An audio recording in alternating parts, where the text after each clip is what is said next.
Good afternoon, ladies and gentlemen, and welcome to Cavletics, an inside look into the athletics department here at Bossier Parish Community College. I'm your host, Charlie Cavell, and today we're talking Bipsy Cavaliers basketball with the man I like to call the preacher, and that's Coach Chris Lovell. And Chris, welcome to the show. Thanks for taking the time out of your busy day and busy schedule to join us. We really appreciate it. Well, Chris, your Cavaliers are 18-9 overall and 7-9 in Region 14 play. Give me your assessment of the team's performance up to this point. Well, I mean, obviously we started hot, and we came out, had a great start to the season. I think at one point we were 14-0 in January and nationally ranked. We received our first nationally ranking for the first time in like 2 decades. And so that was a great accomplishment for us. It was one of our goals. But then as we got into region play, as you well know, it's difficult. And we've had some really good wins in conference, and then we've had some really bad losses in conference, if I'm being honest. But, you know, all that being said, I think we're in a good position heading into the conference tournament here in about 2 weeks. And I think we have a team that can beat anyone if we're firing on all cylinders. You have 3 regular season games remaining plus the tournament, and I know you really want to get to that 20-win plateau. Why is that such an important number to you? Well, it's important because when I first got here, they only had like 4 wins. And so one of our goals at the beginning of the season was not only to make the conference tournament, postseason play again for a 3rd straight year since I've been here. But, you know, we had some other goals, receive a national ranking, which we were able to do, win 20-plus games, and hopefully win the conference tournament and go to the national tournament, which I think all those things are still in play. Unfortunately right now, and here's the bad news, you're in the midst of a 4-game losing skid, the longest of the season for this team. And what do you assess has been the main reason for that skid? Well, you know, the JUCO season is a long season. I mean, the guys get here in August and we start going, and here we are almost on the cusp of March starting. And so it's a long season, and you got to remember you're dealing with 18, 19, 20-year-old kids. They're freshmen and sophomores, so you're not dealing with juniors and seniors. And I just think the grind of the season, the toughness of our conference, you know, all those things, it requires night to night bringing your A-plus game. And if you don't, you're going to lose. And I think we've had the ups and downs of most young teams have, and we definitely have demonstrated that. Well, that leads me to my next question. One area I think you would agree is that Region 14 is really a meat grinder. And but the area that this team I think has struggled with is not only its lack of depth, but its lack of quality depth. You have essentially 7 or 8 guys who play a considerable amount of minutes, whereas a lot of the teams, particularly in Region 14 that you struggled with, like Navarro or Kilgore, not only have a lot of depth, 10 to 12 guys that they run in and out, but depth in the front court especially, which really poses a matchup problems for you and your team, and that's kind of my assessment. Would you agree with that? Well, the longer the season goes, you're only as good as your bench. Your top 5 guys typically are going to give you their averages, which has pretty much been true for the most part for us. But it's what are the other guys on the bench, coming off the bench, are going to give you. And we've had some guys overperform, we've had some guys underperform, and then we've had some guys not perform. And so for us, you know, I think in the conference, we've got to get to a place to where we can get deep enough moving into the future where when the season wears on and it gets tougher and tougher and tougher and injuries happen and so forth, that we can overcome some of those things. And some of these other programs are so established, they're able to have 10, 11, 12 guys that are good as our, 6 or 7 guys, and we've got to get to a place where we have 10 guys that on the roster that are at that level. And we're just not there yet, and it's part of rebuilding this program. And I think you would agree with me that Region 14 is a meat grinder of a league, and especially the North Division, where 4 of the 7 teams have 20 or more wins, and all but Parish Junior College has a winning record. Would I be too far off in equating Region 14 to being the junior college version of maybe the Atlantic Coast Conference, ACC, or the old Big East where you had the Georgetown, Syracuse, St. John? I mean, just a night in and night out meat grinder. Well, it's arguably the toughest, and just talking about our part of the conference, the North region of it, it's considerably the toughest JUCO conference in the country. And so, coaches call me, Division I coaches call me all the time, and they're like, man, it's such a grind. Every night you have to bring your A game, and it is. But from where I sit as a coach, you want to be in that meat grinder because I think it prepares you for postseason play, and that's kind of where we're at. We're trying to get some confidence going into the tournament, which we feel like we can beat anyone in the conference if we bring our best. Before last year's team posted a 17-14 record, the program hadn't had a winning record in over a decade, and in reality, the program had not even been competitive in Region 14 until Chris Lovell arrived. But even so, Bipsy was still, Chris, picked to finish last by the other schools in the region. With all that being said, and looking back 3 years ago, did you know when you took this job that it was going to be a 3 to 5 year process before you could really get the program where you believe it needs to be? Well, no doubt. I mean, anytime you take over a program that had the situation that we had here at Bipsy when I came in, we knew it couldn't take just 1 year. It was going to take multiple years. And so we knew that. And, I think one thing that's real important to talk about is, respect is earned. And we have not had the respect over the years because we hadn't been a viable opponent in the league or in the conference. And so now I think we're starting to garner that respect over the last 2 or 3 years. And I think in the future, we'll see some of those preseason polls change. But more importantly, right now is focusing on the team we have right now and finishing as strong as we can. And I really like my guys.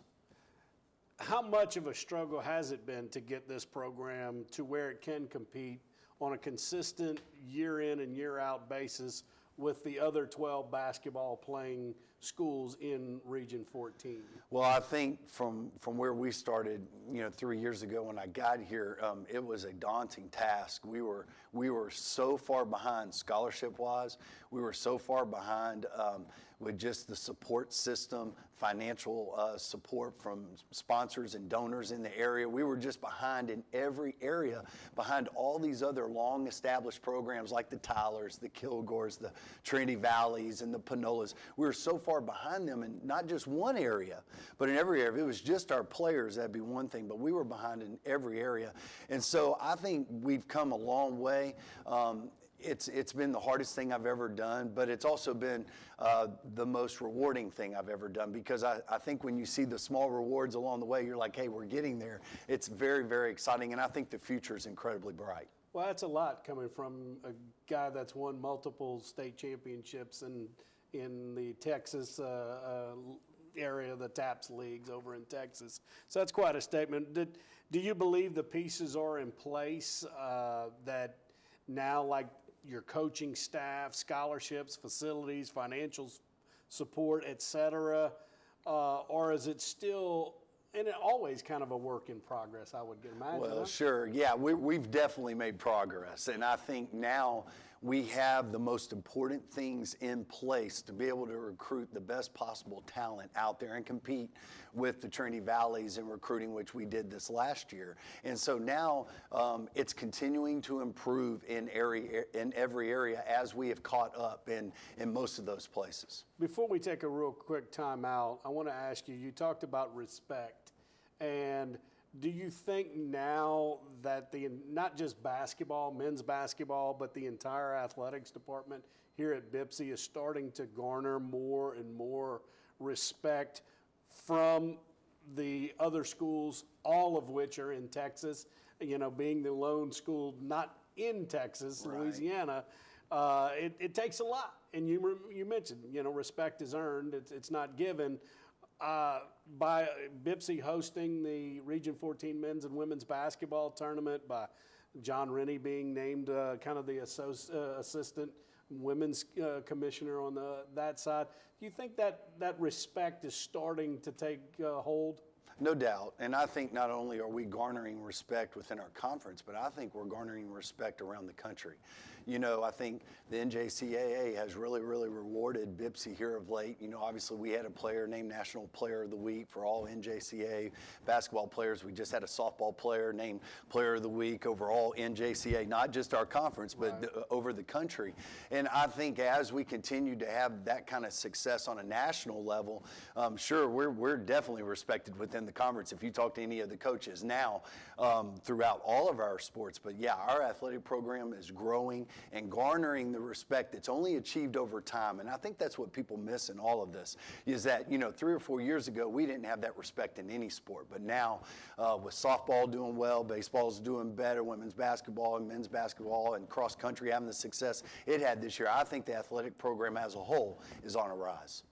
We're going to take a brief time out right now, but stay tuned because following the break, we'll have more with BIPSI head basketball coach Chris Lovell. Don't go anywhere. We'll be right back. A promise was made. A promise that hit the beaches of Normandy. A covenant that split the skies over Berlin. A vow that captured Iwo Jima. A promise was made. A solemn oath that liberated Seoul. A sacred trust that defended Quezon. A pact that dug in Da Nang. A contract that weathered Tet. A promise was made. A pledge that stormed the desert in Iraq. A bond that patrolled door to door in Fallujah. An IOU that braved IEDs in Kandahar. A promise was made to America's veterans. A promise we all must keep. DAV fights for all veterans and their families so they get the health care, financial benefits, and support they earned.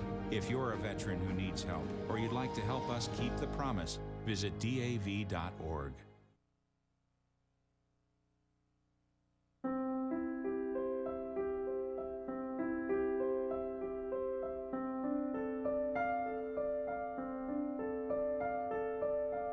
I teach a wide variety of things, including film editing, directing, documentary making, lighting.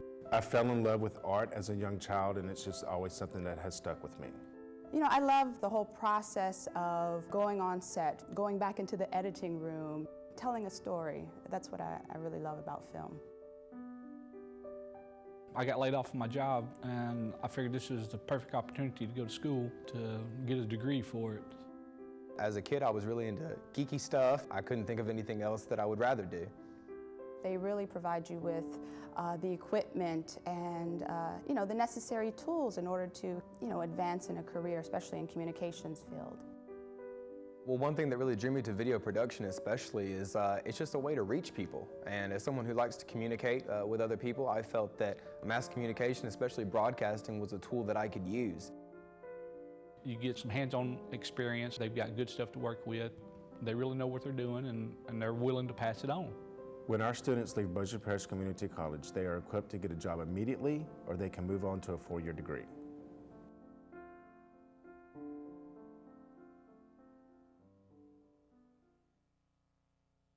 Welcome back to Cavletics. I'm Charlie Cavell, and we're visiting today with BIPSI head basketball coach Chris Lovell. Well, Chris, let's delve right into it. Let's get into your players, beginning with the starting 5, which has been the same 5 players pretty much throughout the entire season. Let's start with freshman point guard E.J. Clark out of Dallas's McKinney High School.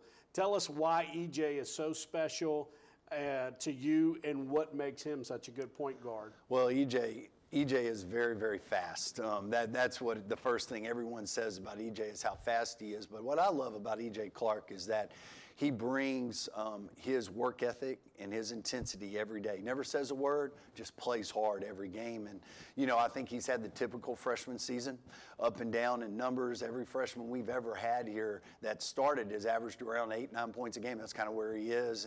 But when those guys come back their sophomore year, they typically increase their averages. And we expect the same thing from EJ. But we've been real pleased with his toughness and his leadership. Personally, why is he special to you? Well, I mean, I've known EJ since he was a little kid. His dad was my assistant coach at Prestonwood in Texas, and so I've watched EJ mature and grow and so forth. And so, yeah, I do have a place in my heart for EJ, and I do want to see him succeed, but he's a heck of a player. And you're right, trying to get a word out of EJ, you better bring a can opener. That's He doesn't right. Say a whole lot. Yeah, I just say a lot, and he just goes, yes, sir, yes, sir. So. Your two guard is Erie Olenati, who's from Houston, but came to Bipsy by way of Miles Community College. Erie has been a steady player all season long. He's not the guy that is going to put up double-doubles every night, but he is the guy that'll get you 14 to 16 points and dish out 4 or 5 assists. And, you know, he's just a steady performer, and I think that kind of goes to that sophomore in him. Yeah, there's no doubt. Yuri has been, the best word to describe Yuri is consistent. We can count on him almost every night to bring what he does, and he's shown that all year. Obviously, he's already signed a national letter of intent to play for the University of Louisiana Monroe, so we're so proud for him and his future. But he is our best shooter, and so we really rely on him to make shots, and he is a shot maker. You mentioned signing with ULM, and I know Keith Richard, and I know you do as well. That seems to be, I mean, when I look at that, the more and more I think about him, Erie signing with ULM, that's really a perfect fit for him, isn't it? It is, and for these guys, it's all about finding the perfect fit for them. And I think for Yuri, he's walking into a program that obviously is having a great year this year in college basketball, but I think he fits what they do, and I think he'll have great success. You brought back only one starter from last year's team, and that's Jason Holliday. Two things you never, ever, ever have to question about Jason Holliday, and that's his effort and his toughness. And he shows up, plays hard, night in and night out, and more often than not, he's playing hurt. Tell us about Jason. Well, Jason's a dream kid to coach. You know, for me, you wish you had 4 or 5 of those guys, you know, but Jason has a unique blend of not just being able to score the basketball and do those kind of things, you know, which is a lot of guys just look for that, but he is our defensive leader. When he is locked in and guarding, he brings some energy that is contagious to the rest of the guys, and we have to have him down the stretch to be successful, as we've had to have him all year. But he's a great kid. We're excited for his future. East Carolina was in here yesterday recruiting him, and so that's exciting to see where he's going to end up in the future as well. Well, it's funny, a little tidbit about Jason. He played quarterback in high school at Bruley High and right outside of Baton Rouge, and most people, because of Jason's aggressive nature and his toughness, think for sure that, well, he played linebacker or safety in football, but no, Jason was a quarterback, and that just goes to show you not only is he tough and has that aggressive style, but he's also got it upstairs too. He knows how to play the game. He does, and I've always said this about Jason. He's got the highest ceiling of anyone on our team. I don't think we've seen his best basketball because he just completed his first year-round full year of just playing basketball, not splitting time with another sport. Jason hasn't signed anywhere yet. You mentioned East Carolina was in yesterday, but I know former Bipsy coach Mike McConaughey and Northwestern State's been hard on him all year long. We've seen Coach McConaughey back in here at Bipsy and recruiting Jason hard. And any kind of idea of where he may be leaning? No, not right now. I think it's still early. You know, last year, Mo Muhammad, who was our best player, didn't sign with Louisiana Tech till mid-June. And so I tell people all the time, it's still very, very early in the recruiting process. But Jason will sit down at the end of the season and take his visits and then, you know, pray it through and talk it through with the people most important and make a wise decision for his future. One guy who has garnered a lot of accolades this season is Akron transfer swingman Eric Parrish. He's been the Louisiana Sports Writers Player of the Week a couple of times, the NJCAA Player of the Week. Is it fair to say that this team will go as far as Eric Parrish will take them? I think that's a very accurate statement. You know, EP, as we call him, is a special talent. And when he is locked in to what's going on, he's a guy that can give you a triple-double on any night, as he's had, I think, probably 6 or 8 triple-doubles already this season, which is really unheard of. To have a kid... I'm going to stop you there. Yeah. To tell you how unheard of that is, I was watching the Duke-North Carolina game the other night. In the history, the unbelievable history of Duke basketball, they've had 4 triple-doubles in their entire history. Well, and I think that just goes to show you, on most teams, you have a guy who's your leading scorer, then you've got another guy who's your leading assist guy, and then you've got another guy who's your leading rebounder.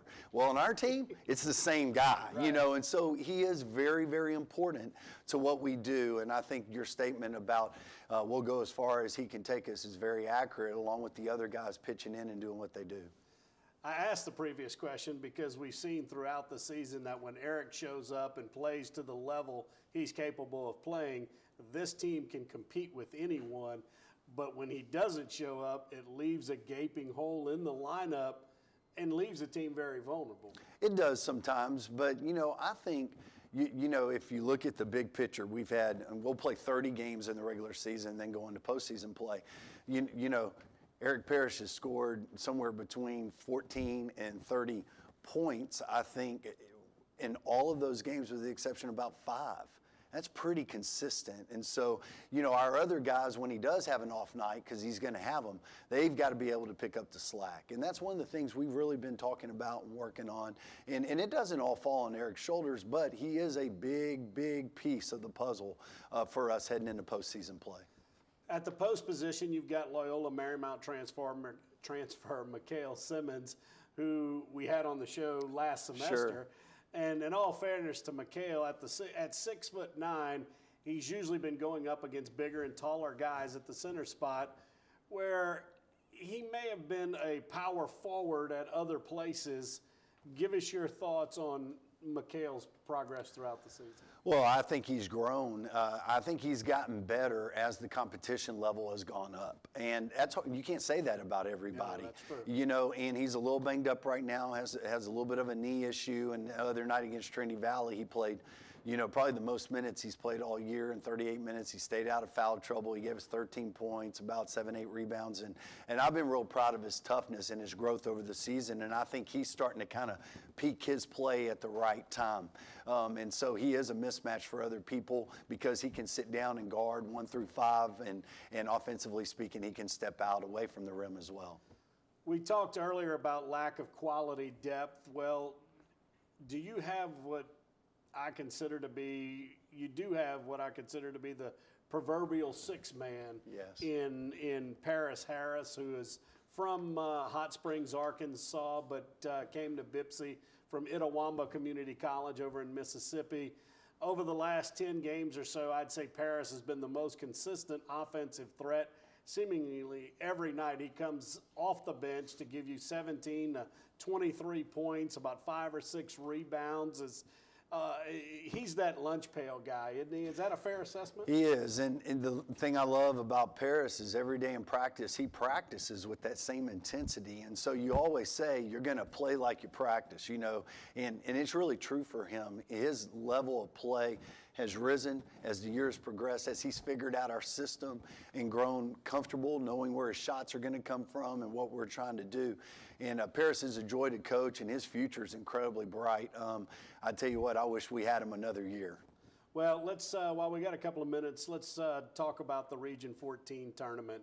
It is going to be held at Centenary College, hosted by Bossier Parish Community College, which I think is a huge deal that the other schools, all of which are in Texas, has granted Bipsy the chance to host a championship event, both men's and women's tournament, March 5th through 9th, a couple of weeks away, as you mentioned, at Centenary College's Gold Dome. It's kind of a going home, so to speak, for me in a roundabout way, because I moved up here in 1995 to be the sports information director at Centenary, and have fond memories of my 3 years or so at Centenary College. And I think it's just going to be a great venue, a great location, and I'm really deeply hoping that the rest of the members of our conference and of Region 14 see what a great site this is for the region tournament, that they'll consider keeping it here. Sure. It's a great opportunity for us in the conference, and I think it shows the respect, back to what we talked about, that we've garnered over the last several years with our athletic programs. the greatest thing about a conference tournament is this. It's about getting the most exposure for the student athletes in the programs as possible for their next steps of their future. The reason it's such a good venue, the reason it's in such a great city, and I love Shreveport-Bossier, I grew up here, but the reason is we have a regional airport that's 10 minutes away from Centenary, which is going to allow all the college coaches to come in and take part of the event. It's going to be easy to get to, it's going to be great exposure, and the people are going to have other things to do in our city other than just go watch basketball, which I think it's a great thing for everyone. And so, you know, we're excited about it. We hope we can get hot and get on a run and do the best we can. Well, Coach, thank you so much for joining us today. Coach Lovell's Cavaliers will be in the friendly confines of the Coach Billy Montgomery Gymnasium tomorrow afternoon when they play host to the Panola College Ponies in a big divisional matchup. Tip-off scheduled for 4 p.m. Come out and support your Bipsy Cavaliers basketball team. It's all the time we have for today. I'd like to thank Coach Chris Lovell for joining us, and good luck with the rest of the season. And folks, thank you for viewing Cavletics today. Join us again next Friday as we bring you the latest on Bossier Parish Community College Cavalier Athletics. I'm Charlie Cavell, bidding you a good sports day.